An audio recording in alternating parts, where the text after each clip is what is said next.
My first exposure to BioWare was playing Knights of the Old Republic. I admittedly picked it up because it had the Star Wars license, and I'm a sucker for anything Star Wars, but I actually thought it was mostly a pretty good game. Then Mass Effect came out. I absolutely adored the first Mass Effect game. Even without the Star Wars license, it was an undeniable improvement over Knights of the Old Republic in almost every way. It had a much more interesting and engaging combat system, more impactful narrative decision-making, and more interesting characters in a better told story. But maybe most important of all is that the in-game world felt so real and immersive. It had massive lore and backstory, and I could read as much or as little about all of the locations and characters and technologies as I wanted. The voice acting and writing was excellent, and the game pulled off humor and sarcasm better than most games at the time. Plus, the game looked, and still looks, pretty darn impressive. Mass Effect 2 is all of these things and more. I believe it to be the epitome of the Mass Effect franchise. Mass Effect 3 was a good game too, but it didn't feel as refined or complete of a game as Mass Effect 2.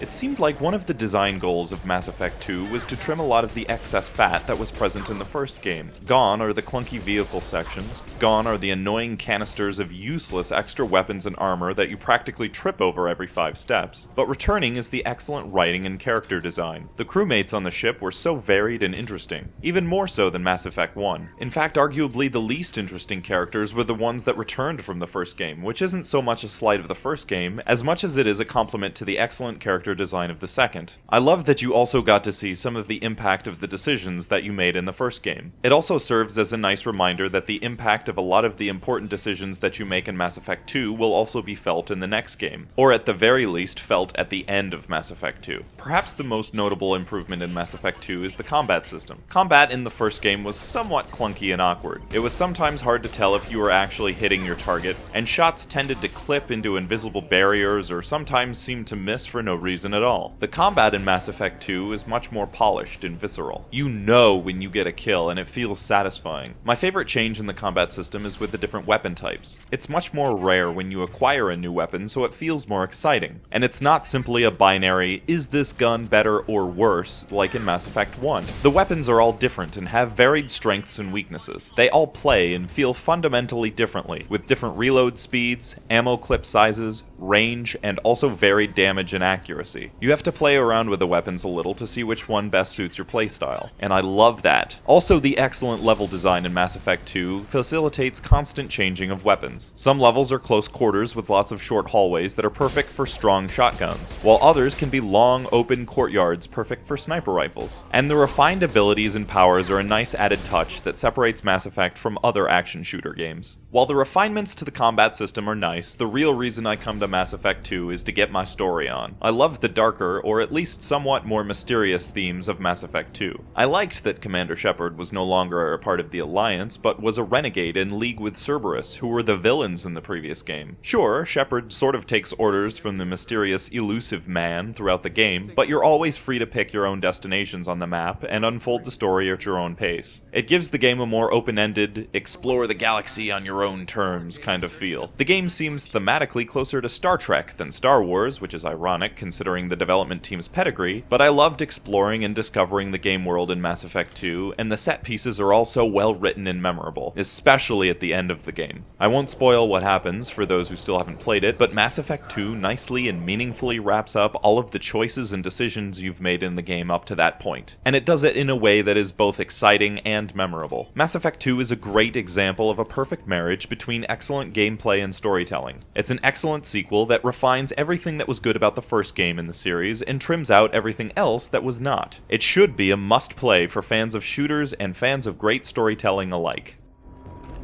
Come on, through here. We're almost at the... Miranda, but you are... Dead? What the hell are you doing?